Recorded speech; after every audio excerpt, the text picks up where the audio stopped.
কারখানার ইউরিয়া প্ল্যান্টের ammonia flow লাইনের একটি কন্ট্রোল ভালভের সমস্যা হওয়ায় সেটি চেক করা হয়। ভালভটিতে পাসিং ছিল। প্রথমে ভালভটির সিট প্লাগ খুলে সেটি চেক করা হয় এবং প্লাগটি খুলে এর একটু স্ক্র্যাচ থাকায় সেটি ওয়ার্কশপে মেশিনিং করা হয়। পরবর্তীতে লাগানোর পর এটি ক্যালিব্রেশন দিয়ে চেক করা হয়। চেক করার পরে এটি প্রসেসে দেওয়ার পরে দেখা যায় যে অল্প একটু অর্থাৎ পার্সেন্টেজ ওপেনিংয়ের ফলেই দেখা যায় এর ফ্লো অনেক বেড়ে যায় এবং এর যে পার্সেন্টেজ ওপেনিং যখন দেয়া হয় তখন এটি কিছুটা সমস্যার সৃষ্টি করছিল, অর্থাৎ ভালভটি পার্সেন্টেজ ওয়াইজ একটু ওপেনিং ক্লোজিংয়ে বিঘ্ন ঘটছিল। এরই আলোকে আমরা সমস্যা দূরীকরণের জন্য কন্ট্রোল ভালভটির পজিশনার পরিবর্তন করার সিদ্ধান্ত নেই। পজিশনারটি ছিল স্যামসং ব্র্যান্ডের। পজিশনারটি প্রথমে আমরা ডিসমেন্টেল করি এবং সেখানে প্রথমে আমরা আলাদাভাবে পাওয়ার সাপ্লাই দেই। 24 ভোল্ট পাওয়ার সাপ্লাই দিয়ে আমরা চেক করি যে এটি ওপেনিং ক্লোজিং ঠিকমতো হচ্ছে কিনা।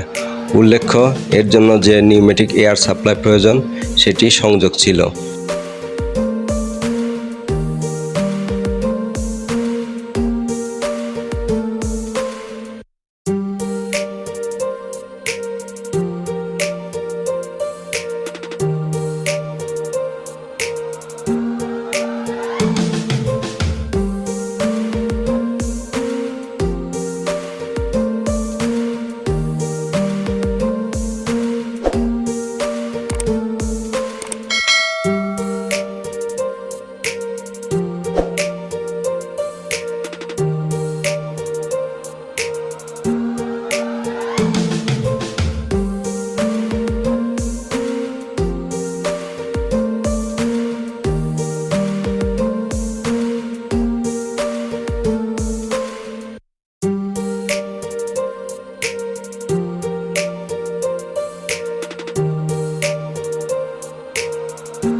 টেম্পোরারিলি এবং পার্মানেন্টলি এর পজিশনারের মধ্যে বিভিন্ন ডাটা সেট আপ করার পর যদি এর পাওয়ার সাপ্লাই খোলা হয় তাহলে আবার পুনরায় এর ডাটা সেট আপ দিতে হয় বা এর ইনপুট যে প্যারামিটারগুলো থাকে সেগুলো আবার ইনস্টল করে নতুন করে ক্যালিব্রেশন করতে হয়। এজন্য চেক করার পরে আমরা পার্মানেন্ট চেক করার জন্য এর কানেকশনগুলো আবার ভিতর দিয়ে সম্পূর্ণ ভালোভাবে আমরা সংযোগ দেই। আর টেম্পোরারিলি চেক করার পর এটা যে ক্যালিব্রেশন দেওয়া হয় সেটা টিউনিংয়ের সময় এর ভালভটি বিভিন্ন পার্সেন্টেজে অটোমেটিক্যালি ওপেন এবং ক্লোজ হয়ে এর যে বিভিন্ন পজিশন সেগুলো অটোমেটিক্যালি সেট হয় এবং এর বিভিন্ন যে ডাটাগুলো রয়েছে এবং ভালভ ওপেনিং ক্লোজিংয়ের পার্সেন্টেজও তখন ডিসপ্লে অবস্থায় দেখা যায়। আর ক্যালিব্রেশনের সময় একটা ডিসপ্লে বারের মতো সাহায্যে এটা 0 থেকে 100% পর্যন্ত কমপ্লিট হওয়ার পরেই এটা টিউনিংটা কমপ্লিট হয়। টেম্পোরারিলি এর ডাটা কনফিগারেশন করার পরে ডিসিএস থেকে আমরা বিভিন্ন সিগন্যাল দিয়ে এর ওপেনিং ক্লোজিং চেক করি। দেখা যায় এই ভালভটি ক্লোজ অবস্থায় 0 অথবা -0.6 এ ধরনের একটা আউটপুট দেখায় এবং পরবর্তীতে যখন সিগন্যালগুলো দেই বিভিন্ন পার্সেন্টেজে সেই অবস্থায় এই ভালভটির ওপেনিং দেখায়। আমরা ভালভ ওপেনিং 50% দিয়ে এর ভালভ ওপেনিংটা 50% ওপেন হয়েছে কিনা সেটিও আমরা এখান থেকে চেক করি। ভালভটি নর্মালি ক্লোজ থাকে এবং সিগন্যাল টু ওপেন অর্থাৎ সিগন্যাল বাড়ার সাথে সাথে এই ভালভটি ওপেন হবে। ভালভটির ডাটা কনফিগারেশন করার সময় এর যে বিভিন্ন কোড রয়েছে কোড 3-তে ইয়েস করতে হবে এবং কোড 36-এ স্ট্যান্ডার্ড রাখতে হবে। আমরা সেভাবে রাখি এবং এর ক্যাটালগ দেখে আমরা এর বিভিন্ন প্যারামিটারগুলোও সেট করি। কন্ট্রোল ভালভ পজিশনার থেকে ডাটা কনফিগারেশনের জন্য যে বিভিন্ন কোডগুলো রয়েছে আমরা সেগুলোতে ইনপুট দিব। প্রথমে পাওয়ার সাপ্লাই যে কেবল ছিল এর 24 ভোল্ট প্লাস মাইনাস সঠিকভাবে এর সাথে আমরা কানেক্ট করি এবং সেটির ডিসপ্লে কানেক্ট করার পরে ডিসপ্লে আসে কিনা সেটা আমরা লক্ষ্য করি। এতে বিভিন্ন নব রয়েছে এবং উপরের দিকে ইনিশিয়ালাইজেশন নব রয়েছে এবং আমার ডান দিকে নিচে এটার প্যারামিটার সেটিংয়ের জন্য নব রয়েছে। আমরা প্যারামিটার সেট করার পরে বা সেট করার জন্য এই যে বিভিন্ন কোডগুলো চেঞ্জ করার ক্ষেত্রে আমরা সেই পজিশনে এসে এটাতে কিন্তু প্রেস করতে হবে। প্রেস করলে পরে এটা তখন সেটা চেঞ্জ করা যাবে এবং আমরা চেঞ্জ করার পরে যদি সেই সেটিং প্যারামিটারটা আলাদা থাকে তাহলে সেটা চেঞ্জ করে ফাইনালি আবার এটা পুশ করে প্রেস করতে হবে, তাহলে সেটা এখানে সেট হয়ে যাবে এবং ফাইনালি সবগুলো ডাটা সেট করার পরে এটা ইনিশিয়ালাইজেশন দিতে হবে। আমাদের সেটের প্রাথমিক পর্যায়ে আমাদের যে বিভিন্ন কোডগুলো আছে এই কোডের ইনিশিয়ালাইজেশন অর্থাৎ পজিশনের ইনিশিয়ালাইজেশনের ক্ষেত্রে আমরা প্রথমে এটা 3 সেট করি এবং 3-তে ইয়েস এবং 36-এ স্ট্যান্ডার্ড। এখানে যে 4 আছে 4-এ পিন পজিশন আমরা 50-তে রাখি এবং কোড 5-এ এর যে ট্রাভেল ডিস্টেন্স বা অ্যাঙ্গেল আমাদের এখানে যে ভিতরে যে পজিশনের পিছন সাইডে কানেক্টেড যে আর্মটা আছে সেখানে কিন্তু অ্যাঙ্গেলটা লেখা আছে, অ্যাঙ্গেল না সেখানে অ্যাঙ্গেল এবং যে ডিসপ্লেসমেন্ট পজিশনটা সেটা লেখা আছে, যার জন্য আমরা যে কোড 4-এ পিন পজিশন এটা 50 সেট করলাম সেই অনুসারে। এবং আমাদের যে কোডের 5-এ ট্রাভেল এটা মিলিমিটার ভালভের এখানে কতটুকু আমার ওপেনিং ক্লোজিং হবে আমাদের ভালভটিতে এটা আমরা 25 মিলিমিটার সেট করছি। প্রথমে এখানে 30 আছে, এটা আমরা পুশ করলাম, পুশ করার পরে এটা আমরা রিডিংটা কমাচ্ছি, কমিয়ে যখন আমার 25 আসবে 25 আসার পরে এটা আবার পুশ করতে হবে, তাহলে সেটা সেট হয়ে যাবে। এটা আবার পুশ করলাম, পুশ করার পরে এবার আমরা 6-এ হলো আমাদের নর্মাল রাখতে হবে। এখানে আছে ম্যাক্স নমিনাল যেটা এনওএম এটা রাখলাম। আর আমাদের 7-এ হলো ভালভটা কি হবে এয়ার ফেল টু ক্লোজ না ওপেন, সেই জন্য আমাদের এখানে ওপেন ছিল, নর্মালি ওপেন এবং এয়ার ফেল টু ওপেন ছিল, আমরা এটা চেঞ্জ করে এয়ার ফেল টু ক্লোজ করলাম, ক্লোজ করে সেটাতে আবার পুশ করলাম। এভাবে আমার যখন সবগুলো ডাটা আমার কমপ্লিট হবে, কমপ্লিট হওয়ার পরে আমরা ইনিশিয়ালাইজেশন যেটা কি সেটাতে আমরা প্রেস করব, সেটা প্রেস করলে তাহলে আমার অটোমেটিক্যালি ভালভটি টিউনিং করা শুরু করবে এবং অটোমেটিকভাবে ক্যালিব্রেশন হবে। আমার এখানে ভালভটিতে আমরা যে প্যারামিটারগুলো এগুলো সেট করে আমরা এবার ইনিশিয়ালাইজেশন কিটা পুশ করব। এখানে যে ইনিশিয়ালাইজেশন কি আছে এটা আমরা এই যে পুশ করলাম এবং এটা টিউনিং হচ্ছে। টিউনিংয়ে কিন্তু উপর দিকে কয়েকটি বার দেখাবে এবং এটার ভালভ যখন সেই বারটা কমপ্লিট হবে তখনই কিন্তু ভালভ ক্যালিব্রেশনটা কমপ্লিট হবে। এবং এখানে এই যে এখন 4টা বার রয়েছে, এই বারটা সবগুলো একটা লাইনের মতো হবে কমপ্লিট হলে। আর ভালভের সাথে এর পজিশনের ভিতরে বিভিন্ন যে ডাটাগুলো রয়েছে, যে বিভিন্ন সেটিং প্যারামিটারগুলো কোডগুলো কোনটাতে কি বোঝায় এগুলো লেখা রয়েছে কিন্তু অন্য ভাষায়। আমাদের এই বাকি যে প্যারামিটারগুলো সেট করলাম এগুলো বাদে অন্যগুলো তত চেঞ্জ না করলেও হবে, নর্মালি এগুলোই লাগে, ক্যাটালগের মধ্যে আছে। আর আমাদের power supply air supply line যেটা ভালভ ওপেনিং ক্লোজিংয়ের জন্য মেইন যে দরকার সেটা আমাদের দেওয়া আছে। এখানে রেগুলেটর ফিল্টার রেগুলেটর ব্যবহার করা হয়েছে। আর এখানে আমরা দেখতে পাচ্ছি যে টিউনিংয়ের পর্যায়ে ভালভটি ওপেন ক্লোজ হচ্ছে এর রিকোয়ারমেন্ট অনুসারে। এই যে ভালভের যে স্টেমটা আপ ডাউন করছে, এই স্টেম আপ ডাউন করার মাধ্যমেই এর ভিতরে অটোমেটিক্যালি এর ক্যালিব্রেশনটা কমপ্লিট হবে এবং ফাইনাল যখন কমপ্লিট হবে তখন আমরা ডিসিএস থেকে অর্থাৎ এর কন্ট্রোল যে সিস্টেম আছে সেখান থেকে সেটিংগুলো চেঞ্জ করে ভালভ ওপেনিং ক্লোজিং আমরা চেক করব। ভালভটির এখানে ম্যানুয়াল এবং অটো মোড সিলেকশনের ব্যবস্থা রয়েছে।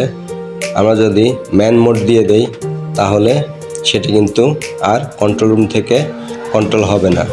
আমরা ম্যান মোডে দিয়ে কন্ট্রোল রুম থেকে আমরা পার্সেন্টেজ 50% দিয়ে সেখান থেকে চেক করি আমাদের ফিল্ডে কিন্তু ভাল্বটি যখন ক্লোজ ছিল সেই অবস্থায় ম্যান মোড দিয়ে কন্ট্রোল রুম থেকে 50% দিই, তখন খেয়াল করি যে ভাল্বটি আর ওপেন হচ্ছে না। পরবর্তীতে আমরা স্টেটটা চেঞ্জ করে ম্যান থেকে অটোতে দেই, তখন ভাল্বটি কিন্তু ঠিকই 50% ওপেন হয়ে যায়। অর্থাৎ আমাদের ভাল্বের যদি অটোমেটিকভাবে কন্ট্রোল রুম থেকে অর্থাৎ এক্সটার্নালি আমরা এটা কন্ট্রোল করতে চাই, তাহলে ভাল্বটি অবশ্যই এই অটো মোডে সিলেক্ট করতে হবে। এভাবে আমরা ভাল্বের বিভিন্ন প্যারামিটার এর মধ্যে সেটিংয়ের মাধ্যমে ভাল্বটি ক্যালিব্রেশন সম্পন্ন করি। এখন এই যে ভাল্বের এই ক্যালিব্রেশন প্রায় শেষ পর্যায়ে, এখানে যেটা বার আমরা দেখতে পাচ্ছি, বারটি প্রায় শেষের দিকে। যখন এই ভাল্বের যে এই বারটা কমপ্লিট হবে, তখন ভাল্বটি অটোমেটিক্যালি এই টিউনিং কমপ্লিট করে ক্যালিব্রেশন কমপ্লিট করে ভাল্বটির এর ইনিশিয়াল পর্যায়ে অর্থাৎ ক্লোজ অবস্থায় চলে যাবে। পজিশনারে যে ইলেকট্রিক কেবল ছিল সেটি ভালো করে আমরা টাইট দেই যাতে বৃষ্টির পানি এখানে ঢুকতে না পারে, এবং সেটা চেক করি। মাঝে মাঝে আমরা এগুলো রক্ষণাবেক্ষণের কাজের সময় চেক করা হয় এগুলো ঠিক আছে কি না। আমাদের এই যে টিউনিং প্রায় শেষ পর্যায়ে, টিউনিং এটা কমপ্লিট হলে ভাল্বটি 0 পজিশনে চলে আসবে। অর্থাৎ এই যে এখন টিউনিং কমপ্লিট হয়েছে, ভাল্বটি এখন 0% দেখাচ্ছে, অর্থাৎ ভাল্বটি ক্লোজ। এই অবস্থায় আমরা কন্ট্রোল রুম থেকে বিভিন্ন সিগন্যাল দিয়ে আমরা চেক করব, এবং সেটা দেখা যায় যে ভাল্বটি সিগন্যালের সাথে সাথে সঠিকভাবে ওপেন ক্লোজ হচ্ছে পার্সেন্টেজ ওয়াইজ। আমরা 20, 50 এভাবে 100 পর্যন্ত দিয়ে আবার 100 থেকে আমরা ভাল্বের ওপেনিং কমিয়ে এভাবে চেক করি, এবং যেটা ভাল্ব ওপেনিং ক্লোজিংয়ে দেখা যায় যে ঠিক রয়েছে।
এখানে আমরা ভালভটির যে অটোম্যান আছে, এর আগে আমরা বলেছি অটোম্যান এখান থেকে চেঞ্জ করা যায় এবং অটোম্যান সিলেকশনের মাধ্যমে আমরা কন্ট্রোল রুম থেকে সিগন্যাল দিয়েও চেক করি যে ভালভটি আসলে ম্যানে যদি দেয়া থাকে তাহলে ফিল্ডের থেকে ওপেন ক্লোজ করতে হবে, অর্থাৎ হুইল দিয়ে। আর যদি অটোতে দেয়া থাকে তাহলে আমার কন্ট্রোল রুম থেকে সিগন্যাল দিলে এটা কন্ট্রোল হবে।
পুরাতন যে ব্যবহৃত কন্ট্রোল ভালভ পজিশনার সেটি আমরা এখানে খুলে রেখেছি এবং এর যে বিভিন্ন এই যে কানেকশন প্লেটগুলা এখানে দেখা যাচ্ছে, এটার মাধ্যমে আমার ভালভ পজিশনারে এখানে দেখতে পাচ্ছেন যে এটা যে পিন পজিশন এবং ট্রাভেল অর্থাৎ অ্যাঙ্গেল এখানে দেওয়া থাকে। আর এটা আমাদের যে supply handle unit signal generator, এটার মাধ্যমে আমরা সিগন্যাল দিয়ে ভালভটি ম্যানুয়ালি বা টেম্পোরারিলি আমরা চেক করি পাওয়ার সাপ্লাই দিয়ে, ডিসিএস পাওয়ার সাপ্লাই ওপেন করে। স্যামসাং ব্র্যান্ডের এটি কন্ট্রোল ভালভ পজিশনার, এখানে বিভিন্ন কানেক্টরগুলো রয়েছে। এটা যেহেতু ফ্লো কন্ট্রোল ভালভ, সেজন্য আমরা ডিসিএস থেকে যখন ম্যান এবং অটো এই দুইটা অপশনের মধ্যে অটোতে দিলে ভালভটির এখান থেকে শুধু সেট পয়েন্ট দেয়া যাবে। আর যদি আমি ম্যানে দিয়ে এখান থেকে ভালভের যে ওপেনিং সেটি কম বেশি করে আমরা যখন ভালভের ওপেনিংটা বাড়ালে এখান থেকে আউটপুটটা দেখা যাবে না। যেহেতু এটা ফ্লো কন্ট্রোল ভালভ, এর ফ্লো চেঞ্জ হলে আমরা ফ্লোটা দেখতে পারবো, অর্থাৎ ভালভের ওপেনিং বাড়িয়ে কমিয়ে আমরা এর ফ্লো কি তারতম্য হচ্ছে সেটা আমরা এখান থেকে চেক করতে পারবো এবং এই ফ্লো দেখেই আমাদের ভালভটি সঠিকভাবে কাজ করছে কিনা সেটাও ধারণা করতে পারবো।